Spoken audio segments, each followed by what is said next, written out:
All right, ready to dive into some U.S. politics?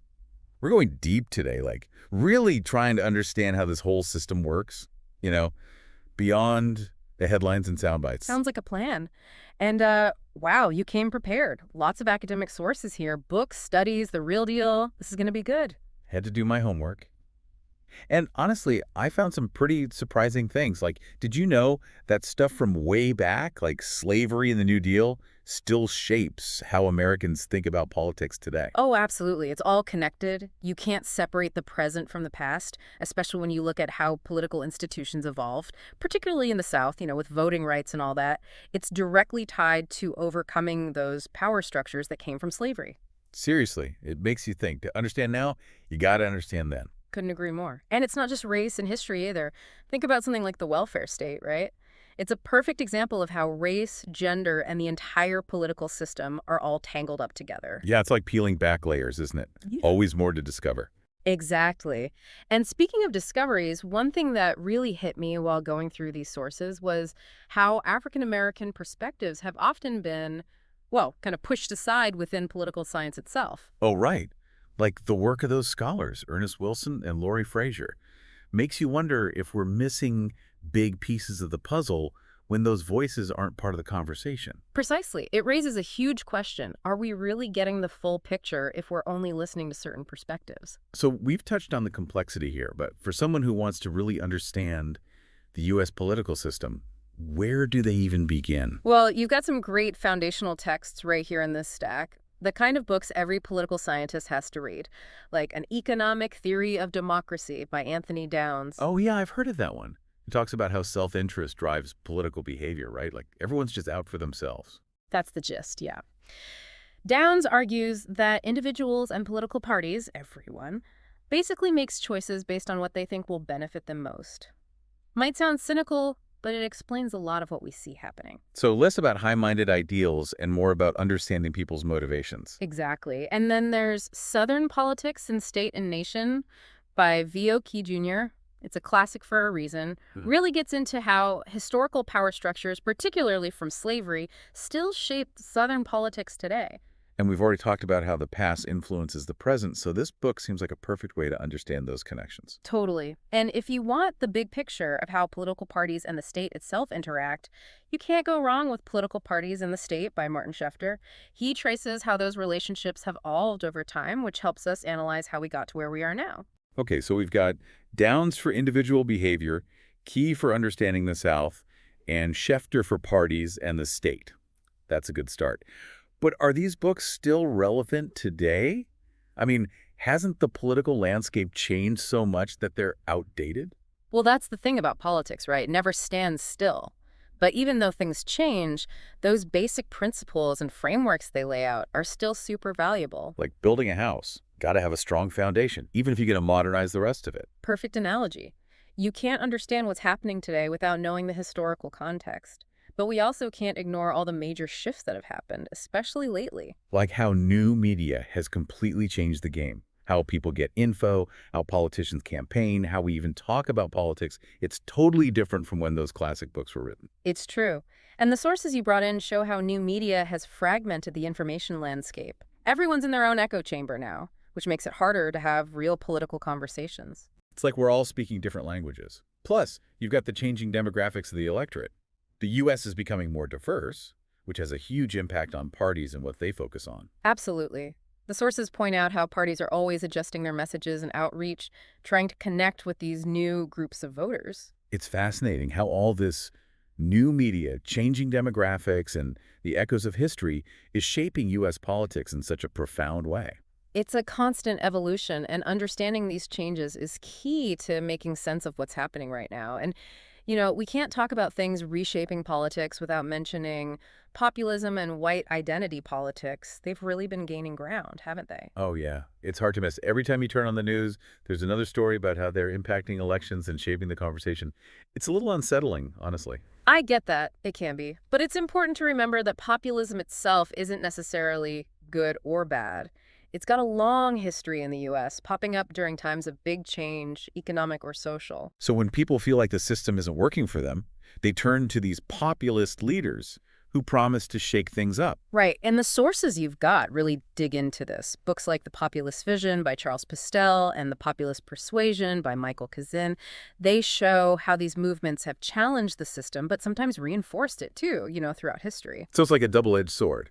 It can push for change, but it can also be driven by fear and anger that gets used for political gain. Exactly, and that's where white identity politics comes in. The sources highlight how things like declining industries and globalization have created this sense of insecurity, economic and cultural, for some white working-class voters. Like their world is changing, and they don't know what to do about it, so they look for someone to blame. Authors like Justin Guest, in his book The New Minority, really get into this. Yeah, Guest argues that this feeling of displacement, combined with changing demographics and social norms, creates fertile ground for rhetoric that plays on fear. It's like this mix of economic anxiety, cultural resentment, and politicians taking advantage of it. And it's not new either. The sources mention figures like Huey Long and Father Coughlin, who were huge during the Great Depression. They tapped into the same kind of anxieties, right? Makes you wonder if this is a pattern in America when times get tough. Definitely a recurring theme. Alan Brinkley's book, Voices of Protest, tells their stories, and it's almost spooky how much it resonates today. So where does all this fit into the bigger picture of U.S. politics? Populism, white identity politics, it feels like they're pulling us in different directions. It's a tough question. The sources offer different views. Some see it as a backlash against globalization and technology, others as a deeper fear of losing status and influence. Like we're at a crossroads, trying to figure out what it means to be American in the 21st century. Daunting, but it's also a chance to have those hard conversations and really grapple with these questions. You mentioned earlier about pragmatism and how it connects to American political thought. I have to admit, I didn't quite follow that one. It might sound complex, but it's pretty simple. Pragmatism is basically saying, let's focus on what actually works in the real world instead of getting stuck in theory. So less about ideology and more about solutions. Exactly. And this focus on practicality has been a part of American politics since the beginning.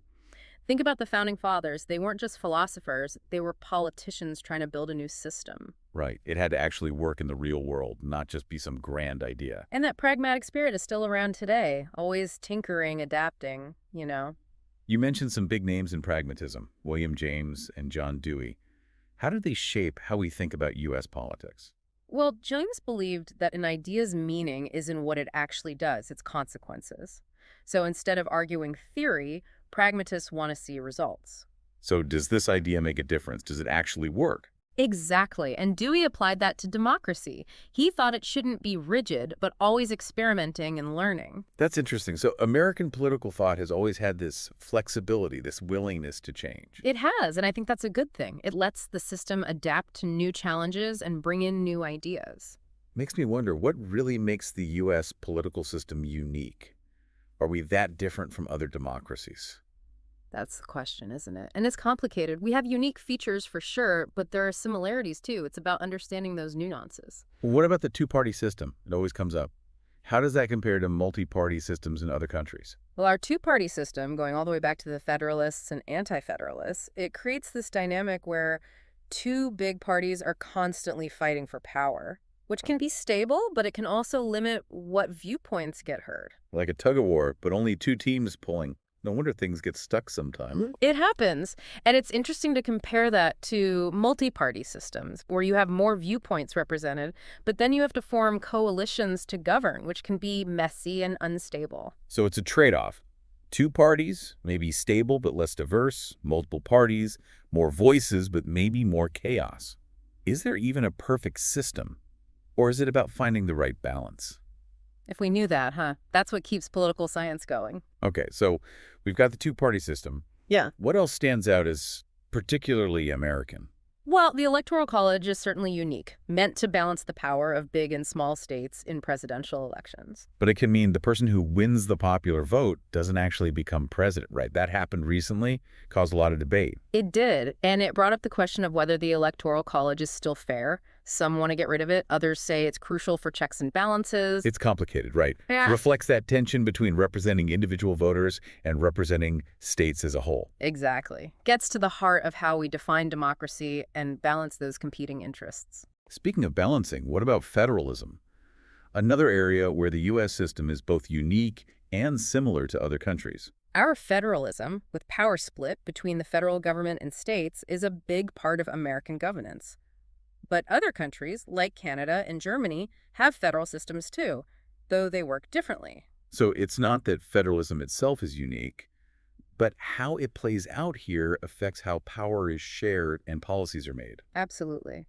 Understanding those differences is key to understanding the U.S. political system. It's like a dance between national and state power constantly shifting. Thinking about all this, what would you say to someone who's thinking about getting into politics? Why would it be a good choice to become a politician in the U.S.? Well, it's not an easy path, that's for sure. But for people who are passionate about public service, about making a difference, it can be incredibly rewarding. It's a chance to shape policies that affect people's lives, tackle issues you care about, be a voice for your community. It's about using what you know to make things better. Plus, it's intellectually stimulating. You're always learning, debating, tackling tough issues. Sounds challenging but fulfilling for the right person. But let's be real, there are downsides too, right? Of course, the public eye can be brutal. You're always under scrutiny, every move analyzed and debated. And it's not a regular job, is it? Takes a lot of time, energy, impacts your personal life. It's a lifestyle, not for everyone. It's not easy, no. But there's something admirable about people who choose that path, Public service, putting others first. Definitely takes a special kind of person, someone driven who wants to serve. So someone's listening thinking, hey, maybe politics IS for me. Yeah. Where do they even start? What does it take to become a politician in the U.S.? Well, it's not a one-size-fits-all thing. Depends what you're aiming for, right? Some people start local, building up support, getting experience in their community. Like city council, school board, that sort of thing. Exactly. Learn the ropes, show leadership, build those connections. Others jump right into state or national races. Maybe they've got a strong background in something or a powerful personal story. So no single right way. But whatever the path, what are the main steps? Campaigning's essential, obviously. Got to get your name out there, build support, convince people to vote for you. Lots of work, organization, and of course, fundraising. Fundraising, the big hurdle. Campaigns need money, so you're spending time asking for donations. Tough if you're not already wealthy or connected, right? It can be, but you can run a good campaign without being rich, especially at the local level. It's more about connecting with people, showing you understand them. What about political parties? What's their role in all this? Huge role. They provide resources, endorsements, support to candidates who fit their platform. So it's not just about individual ambition. There's this whole party structure behind getting someone elected. It's a team effort for sure. You're navigating a complex system of relationships, alliances. Not easy, but being part of that can be really rewarding. We've covered so much today, unearthed some fascinating stuff, looked at those key academic texts, how the system has changed, even the philosophy behind American political thought. Quite a deep dive. It has been. And this is just the beginning, Always more to learn about U.S. politics, more to explore, more to discuss. So for our listener who wanted to understand this system, what's the most important takeaway? I'd say remember that U.S. politics is always in motion, shaped by history, culture, all these competing interests. No single answer, no one viewpoint explains it all. You have to engage with the complexity, the messiness, and keep learning, keep adapting. And even if it feels overwhelming, remember, change starts with understanding. The more we know how it works, the better we can participate. Whether we're voting, advocating, or maybe even becoming politicians ourselves one day. Couldn't have said it better. Democracy is about getting involved, staying informed, having those tough conversations, holding our leaders accountable. Well, on that note, thanks for joining us on this deep dive into the U.S. political system. Hope you learned something new, got you thinking about this complex and fascinating world. It's been a pleasure. And remember, the learning doesn't stop here. Keep exploring, keep questioning, keep engaging. Until next time, keep learning, keep thinking, and keep diving deep.